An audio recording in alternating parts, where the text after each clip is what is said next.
Hump Day. Good morning. Welcome. A gorgeous day here in the Valley of the Sun. Spring training is over. Easter's on the way. And opening day starts tomorrow. And I didn't know this. I was driving in this morning, and I heard Arizona's playing Colorado opening day. So how about that? Our two biggest markets going toe-to-toe, and of course, I guess a rematch of the playing game from last year. Only been our ace is not going. Zach Greinke's got a tired arm, I guess. So we're going to throw Patrick Corbin today. I think the Rockies are throwing Gray. And baseball season is here. Something else to keep us all distracted and wow, speaking of distracted, I will say this. Even I have been caught off guard about what's happened in just the last 24 hours. I'll bring you all up to speed. Of course, our toll-free number, 800-951-0592. The website, I'm proud to say it, it's a pretty darn good one, at allamericangold.com. Make it part of your daily routine. We update that thing Monday through Friday with all different articles, videos to try to keep you informed. And, boy, everything moves so fast. I mean, when I was doing this show yesterday, the Dow was up a couple hundred points. The gold and silver were down but coming back, and I was like, man, the way it's looking, the Dow's going to rise. I said it on there. I thought gold and silver were going to come back with it, and then chaos happened. The Dow ended up down over 300 points. The bond market. Everybody went into the bond market, and this is something we'll talk about in the next segment of what it really means. Why did the yields fall, and especially if they're going to be raising rates and doing all that stuff. Very, very interesting times. The trade war is it back on? Is it not back on? Looks like it is back on. And then we had, apparently, Kim Jong-un, North Korea. He got on his train. I guess they got this train that apparently is the envy of everybody. I don't know. Maybe he doesn't trust airplanes. He took a plane to China yesterday. The Chinese last night, this morning, came out and said that North Korea says that they are for a nuclear-free peninsula, and that got gold down, just kind of, not that people were owning gold because of it, but that was just a reason for a little more of a sell-off. It had the Dow rallying, and then things again this morning are kind of coming back and going the other way. The Dow is higher right this second, and it has been whipsawing between higher and lower. The NASDAQ has been lower all day. Reports now that Amazon may be the next target. Of course, Amazon doesn't have to pay sales tax, and so is that going to change? That is a possibility. And then the Facebook stuff. If you go out to our website today, Ramon down towards the bottom, it's only a couple minutes, a little video clip of what Facebook was doing, and it's disgusting. It's shameful. It should be criminal, right? Someone should be arrested. I mean, they apparently on your phone, if you had the Facebook app or something, and I think you had to have the app. Facebook tracked everything, all your phone calls, all your text messages. I don't know how, but they did, and they're trying to say that that's what you agreed to. I don't know, but nonetheless, if you go out there, they are now setting up a way for you to block that information. So if there's any good part, is they finally got caught. Right Not that, listen, they were obviously doing it on purpose. They just got caught. And now that they've gotten caught, they're going to show us all how you can block them from taking that information. And, you know, Mark Zuckerberg's going to testify in front of Congress. And again, when you're super rich, apparently the same laws don't apply. You can go and spy on everybody, and I'm sure they'll pay a fine, admit no wrongdoing. You know the drill. We're not going to confirm or deny that we did anything, but we're going to pay this money, and we'll call it good and move on. But it was very interesting. Go out to All American Gold, down towards the bottom. It's only a couple minutes, but fascinating what they were really doing. I don't know how. And yes, I think about all the effort we went to. You know, we have Facebook here. We use it. We post a podcast on it, and part of me wants to say, hey, that's it. They're out. We're done with them. But the reason why we put it up there was to get the millennials. You know, we put Facebook and Twitter for all the millennials out there. So I want to make sure that if you have Facebook and you want to block that information, you can, and I'm sure you can just Google it. You can now do so. So I'd recommend that you do, because it's really kind of creepy. Not kind of creepy. It was creepy. And you can go out to the website and listen to that video.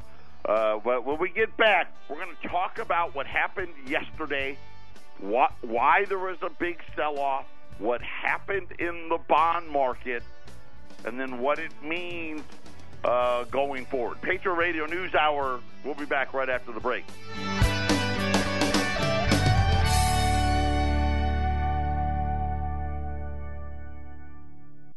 Patriot Radio News Hour, 800-951-0592. There was two economic reports out. I think we need to talk about that, and then we'll talk about what's happening in the market. So today we got pending home sales and a what they call it, the final revision to fourth quarter GDP. I'm going to tell you right now, it's not the final revision. It's just the last time they tell you about it, and then a year from now, they go back and revise. So all the GDP numbers get revised for years, by the way. But this is the last time they're going to tell us about it. We'll start with the GDP number, because that was the best one. It went from 2.5. This was fourth quarter, so this was last year. 2.5 to 2.9. Now, everyone knew it was going to go up. Everyone was thinking about 2.7. Went to 2.9. And they said it all was consumer spending, which is going to tie into something we'll talk about here in a minute. But that was better. I don't think anybody cared, but it was better.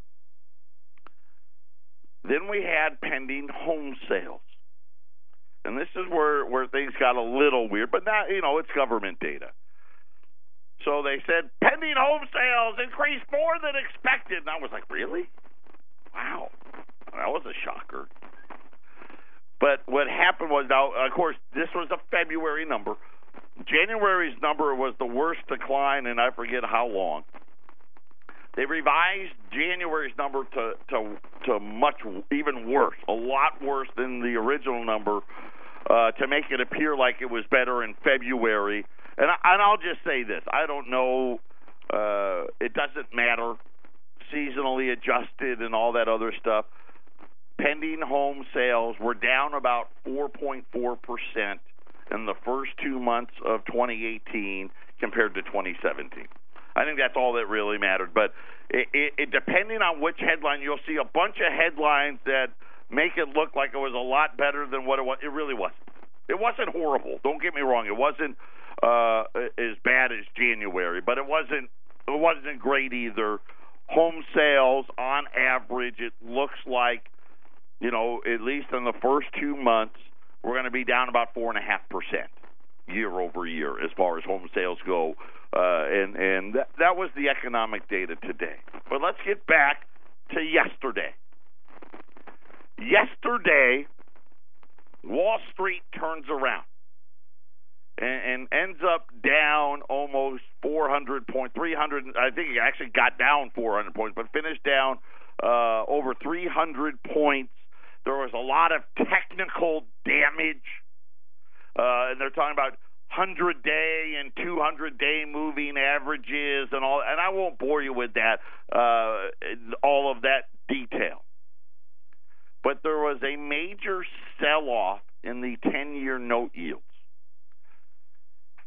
which has compressed the bond market. And I know a lot of you are like, hey, this is it's not real complicated. Here's what's happening.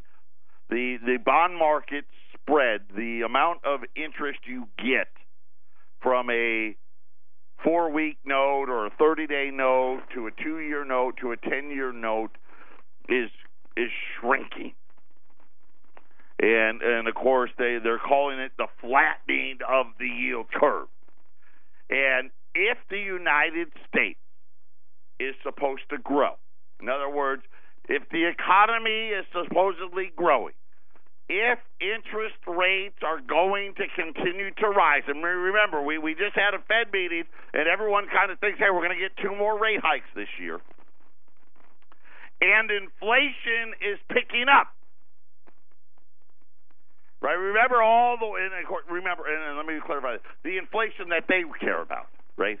Which is stuff going to cost our beautiful Fortune 500 companies more money? In other words, in labor being a part of that.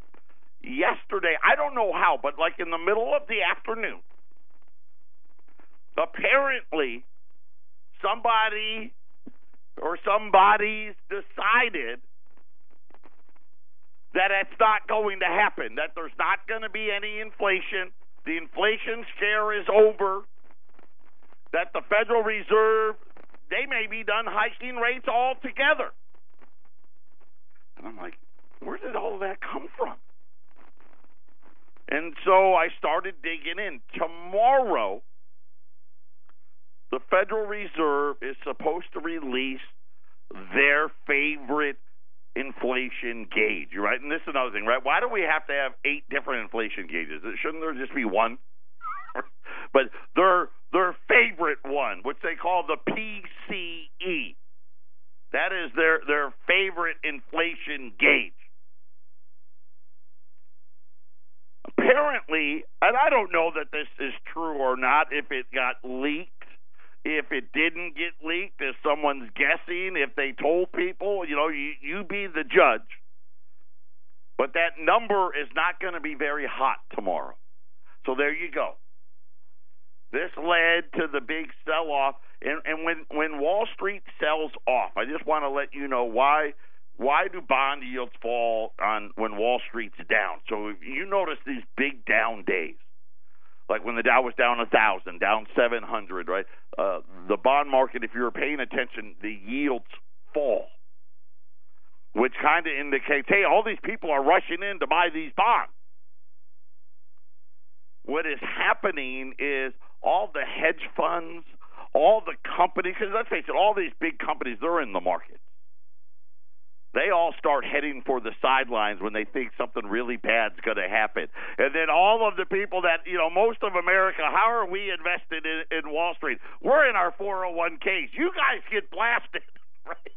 You guys get blasted with it, and they go to the sidelines, right? Their little computer algorithms fire off, and they all just go into the bond market. That's what happened yesterday. It was the first time, I want to say in over a month, well over a month, that the 10-year note the yield closed below 2.8. Right now, the yield on a 10-year note is down to 2.75, and the 2-year note's at like 2.25, right? There's less than 50 basis points between them, which means the yield curve is completely flat, which means everybody's worried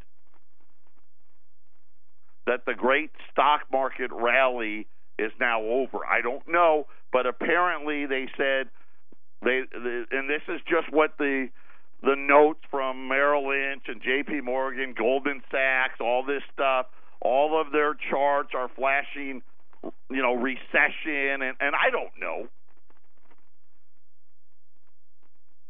But something changed midday yesterday and drove all of the yields on the 10-year note down, and people are now talking about, hey, there's not going to be any inflation, and the Fed's favorite inflation gauge is going to come out real weak tomorrow, and there could be a chance that we get less rate hikes versus more rate hikes. So there you go.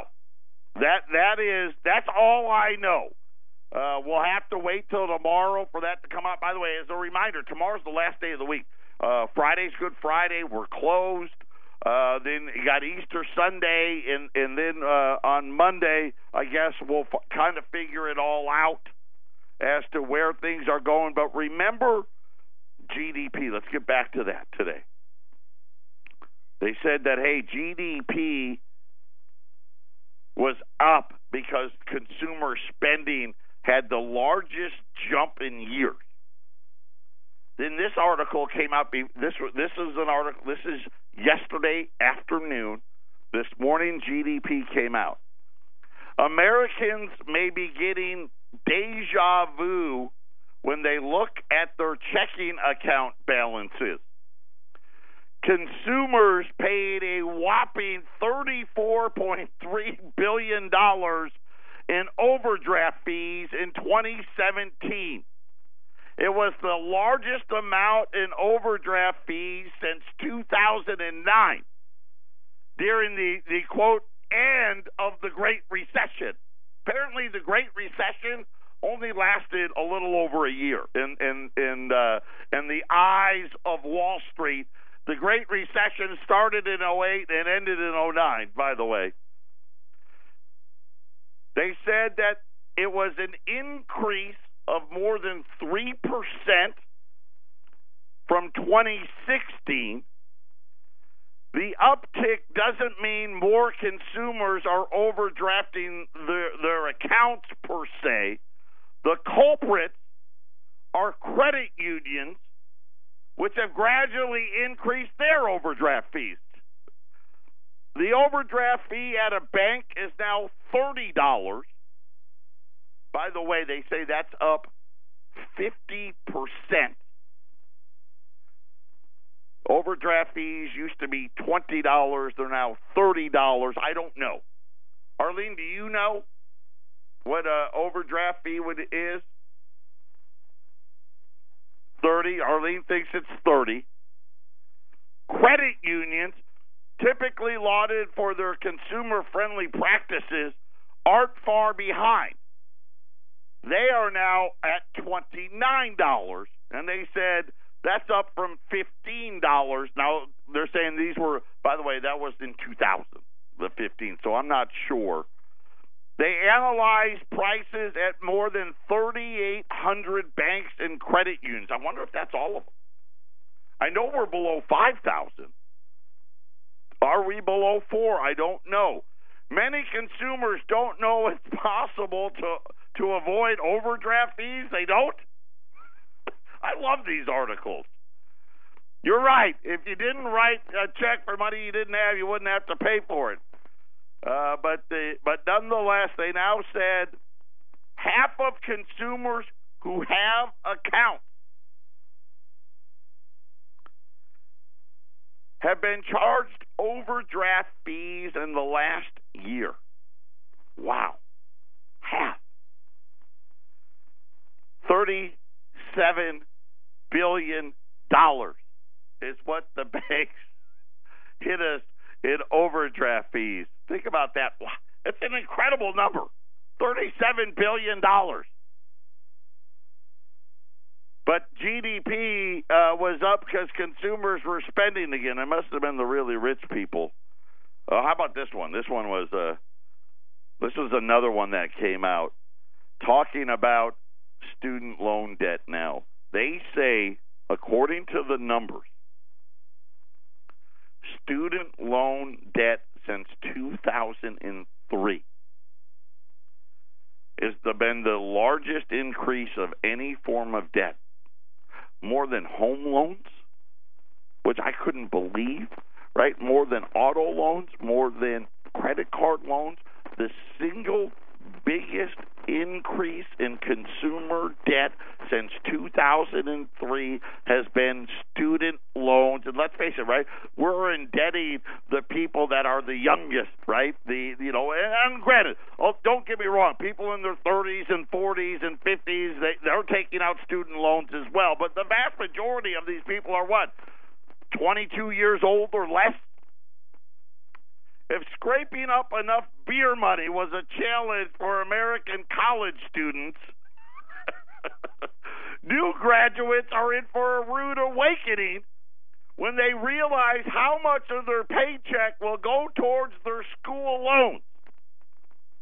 Since 2003, borrowing for education in percentage terms has outpaced all other types of consumer debt, right? We just talked about it, including mortgages, and data released from the Federal Reserve Bank of New York. And this is what sickens you. They know, right? This is their own data. As of the fourth quarter of last year, student loans represent 10.5% of the $13 trillion in household debt. Wow. Patriot Radio News Hour. I'll tell you what they said about wages for these people next. This is the Phyllis Schlafly Report, a daily commentary continuing the conservative pro-family legacy of Phyllis Schlafly. Now, here's the president of Phyllis Schlafly Eagles, Ed Martin. Last month, at the annual prayer breakfast in Washington, D.C., President Donald Trump delivered an overtly Christian message that went far beyond the generic talk we often hear from politicians. His words reveal his understanding of how that Christian faith is intertwined with the founding of our nation. Our founders, Trump said, invoked our Creator 4 times in the Declaration of Independence. Our currency declares, "In God we trust," and we place our hands on our hearts as we recite the Pledge of Allegiance and proclaim we are one nation under God.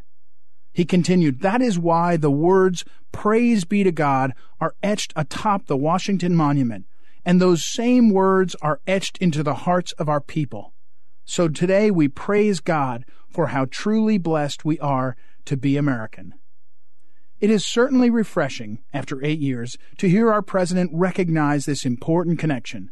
But where his speech went next is someplace his predecessors feared to go, specifically and exclusively recognizing the name of Jesus Christ.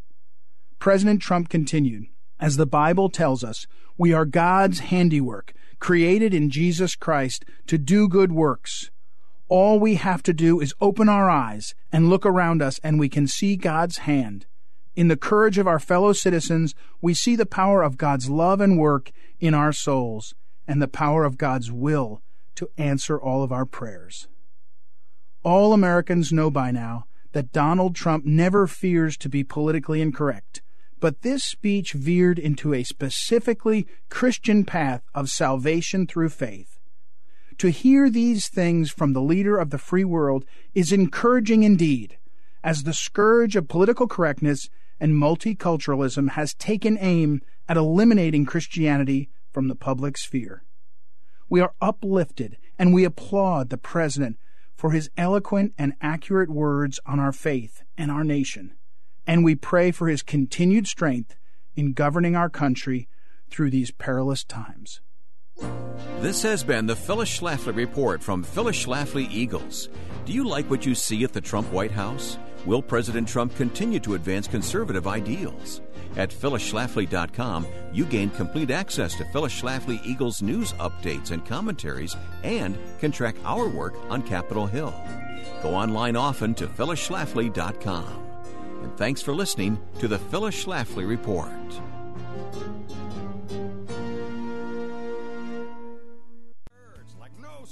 The debt problem. And you know the saddest part is when they couldn't saturate older folks with more debt. They went and hit the younger kids with more debt. And then told them, right, and of course, right at the same time, everybody's got to go to college. If you don't go to college, you're just not going to be able to make it in America anymore. Here's what they said, and it's hard to believe. Over the last decade, the value of student loans outstanding have soared 153%. So student loans are growing the size 15% a year, 10 straight years, okay? No inflation. Wages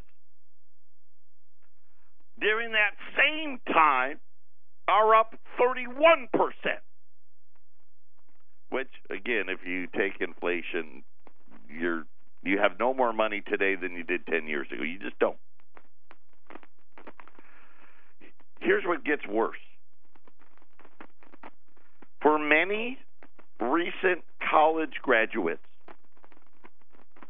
loan payments are the second largest expense behind rent. They say mortgage payments, but we know, come on, okay? Borrowers who graduated from 2012 through 2017, that's right, just a few months ago, earned a monthly average after tax of $2,655 a month. So after paying for payroll taxes, they took home $31,860. They've graduated from college. But you know what that means? A lot of them didn't get a real job, right? They're driving Ubers, they're bartenders and waitresses. This is it. This is from 2012 to 2017. So some of these people, they've been out of college and graduated 5 years. The average pay after payroll tax, $31,860. By the way, if they're paying their student loan, and I say that for a reason, they would lose $4,779 of that 31. Well, almost 32, right? Almost 32. That would leave them with about $27,000 to live on.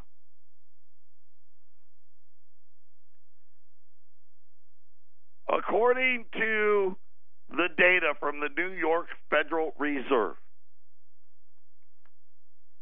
half of all student loans are currently in deferment, which means they haven't started officially saying you're late.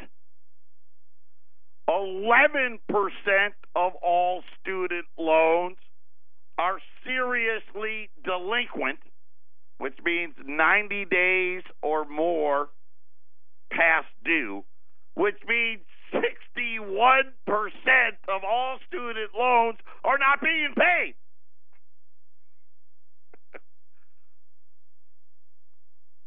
Students don't have to typically start making payments until they graduate, yet these deferred payments are still included in the total because a lot of these students can file for some type of grace period. But according to the New York Federal Reserve's own information, graduating from college doesn't guarantee you nothing. The average college graduate from 2012 to 2017 makes an average after tax of $31,860, and they haven't paid their student loan yet. If they do, which puts them in the minority, think about that, automatically would put you in the minority, you're making about $27,000. And this is kind of the thing of, when we sit there and we talk about how do you really think this is going to work?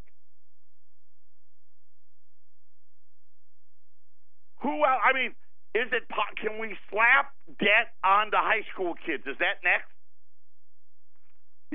Remember when during the crash and people were talking about my dog got a credit card offer, my 4-year-old son got a credit. Is that next? Right? Listen, all these old people, they're loaded up with debt, right? They're more and more people who enter retirement got mortgage payments, automobile payments, the fastest growing debt of 65 and older, student loan debt. It just never goes away. Right? The 40 and 50 somethings, they're all loaded up with debt now. Now we've got it all the way down to the college kids. Where do we go from here? They were talking in this article, and I won't share it all, but they're saying this would take them decades to pay. Decades. And you think about all these jobs that they say require college degrees that don't. Right? Is there any sales job that really requires a college degree? You're selling a product. Either you can talk the talk and walk the walk, or you can't. I don't know. I just thought it was pretty interesting to think about, here we are talking about 10-year yields falling because all of these companies now and hedge funds are starting to doubt we're going to get 3%, even though we got this great GDP. 2.9 is a good number. It's not 4 or 5, but I thought that was pretty good. Now, it did say that it was record level of consumer spending, which I think a lot of people are like, well, that means they got to start paying their bills. And by coincidence, overdraft fees now are at the highest level since the Great Recession. How about this one? Here's another one. Santa Cruz, California. The beach town. I guess it's a beach town. I don't know. Population 65,000. Grappling with a very sick pension program. A flood of retiring city workers has put a significant strain on already rising pension liabilities. Santa Cruz, which issued a bond. Well, I'll tell you what they did before this new problem hit and what their great new plan is when we get back. So the consumers are tapped. We know the country's tapped. Now we're talking about cities again. Now think about it. The stock market went up 40% last year. I want to reiterate 40%. And they're all still broke. And of course, it's going to go the other way here, but neither here. That's a different show. So we're talking about Santa Cruz, California. At least I think it's in California. They've been having this pension problem. So they've issued bonds. So, right, when you got a debt problem, let's go to the first card. Let's issue more debt to try to help. They did that. They increased demand for their workers to put how much money they had to put into the retirement system, right? So they charged people more, right, to put money into CalPERS, and shifted a bunch of employees into lower benefit pension plans, right? So they charged, let's see, first they borrowed money. Then they charged their employees more. Then they shifted all the new hires, right? You don't get the same deal. And then on top of that, they said, hey, you know what? Hey, we got to hike again. You guys got to pay even more. And yet the pension is now on life support and is declaring a fiscal emergency. The city's finance director said that they're proposing to increase the sales tax. Again, I told you this was going to happen. But here's what makes why I'm laughing. Here's what's hilarious. So they've got a $23 million problem. They're going to increase the sales tax. Well, I'm getting a little ahead of myself. Here's the problem, as they say, because it's not their fault. Skyrocketing increases in health and retirement cost is to blame. The cost of the pension has gone from 28% of the city's general fund in 2004. Next year, well, I guess 2020, my bad. In 2020, it'll consume 58% of all the city's revenues. And just scratch out Santa Cruz, write your city in there. That's what's happening. So when you think about it, wait a minute, stock market went up 40%. Isn't the pension plan doing better? No. Because let's face it, no one got 40%.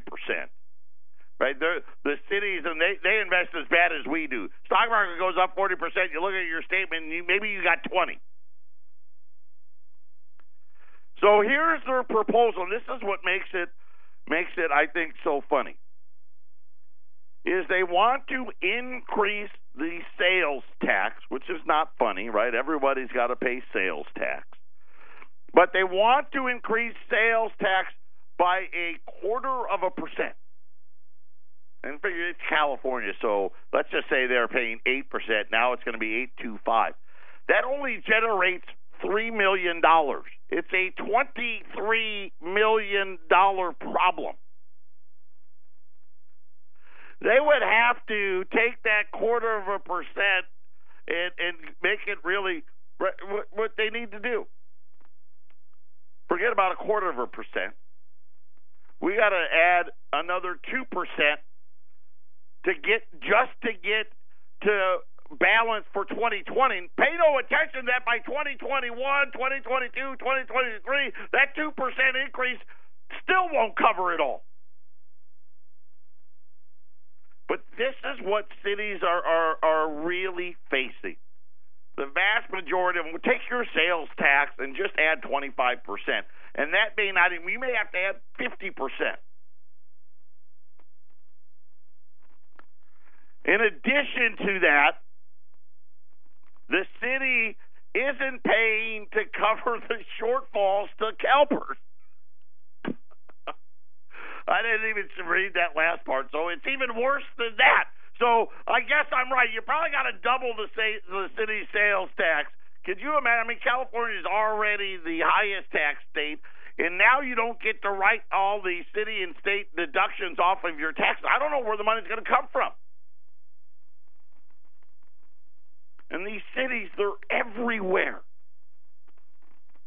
Now you look at everybody that walks out of college with their degree, the average cost of student loans is up 153%. In 10 years, it's growing 15% a year.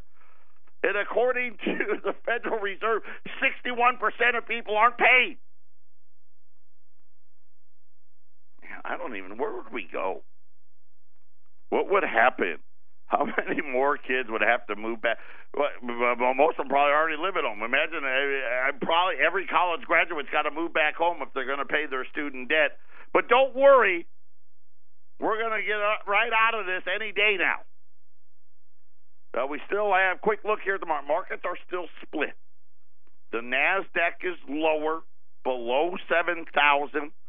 The Dow, which has been seesawing all day, it's up 100 right now. I guess we won't know anything until about the last hour. Now we're down. We used to be, hey, we traded on the news of the day. Now we got to wait till the last hour before we really know what's going on. So the Dow's up 90. The S&P is unchanged. The NASDAQ's down 30, which is better than where it was.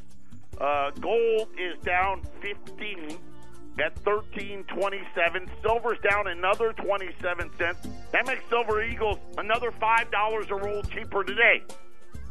$3.80 for backdate, $3.90 for 2018s at 800-951-0592. 800-951-0592. U.S. Silver Eagles following the market here. $380 a roll for old dates. $390 a roll for 2018. At 800-951-0592. MS63 St. Gaudens. $13.95. Same exact price is an ungraded $20 gold piece.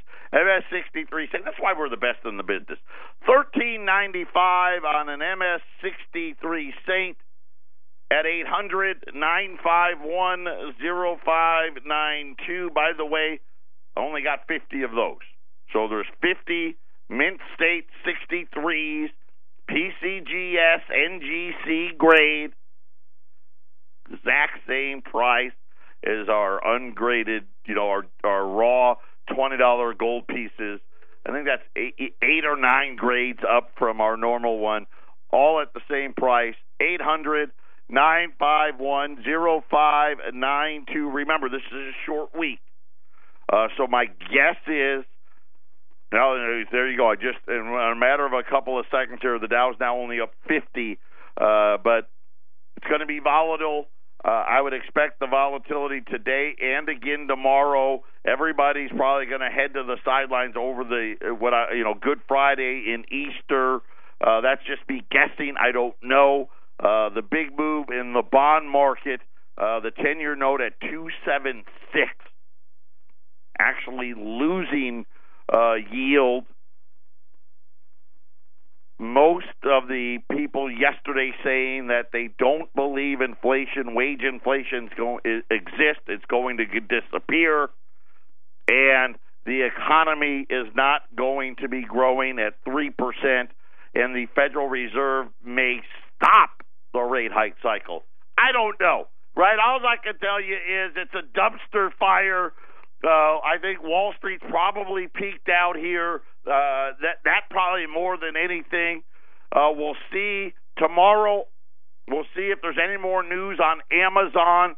Amazon was down 5%, which is why the NASDAQ is so low today, on reports that Donald Trump may be looking at having to pay sales tax. Listen, the cities and the state, they need the money.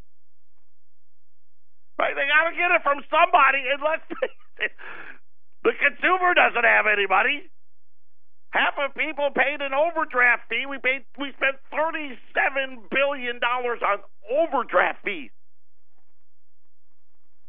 Record levels of debt, student loan debt up 153%.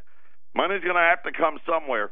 800-951-0592. That is the number to call. Prepare. Get ready. Right? We've been talking about this for a long time. Right? We're in the very first inning, if you want to use an opening day baseball reference, of the debt cycle where we're just going to see every year. It just gets crippling. People are retiring. Pensions are getting hammered. The nation's broke. The consumers are broke. And the problem is we got record levels of debt. 800-951-0592. Patriot Radio News Group. Patriot Radio News Hour. One more day. We'll talk to you then.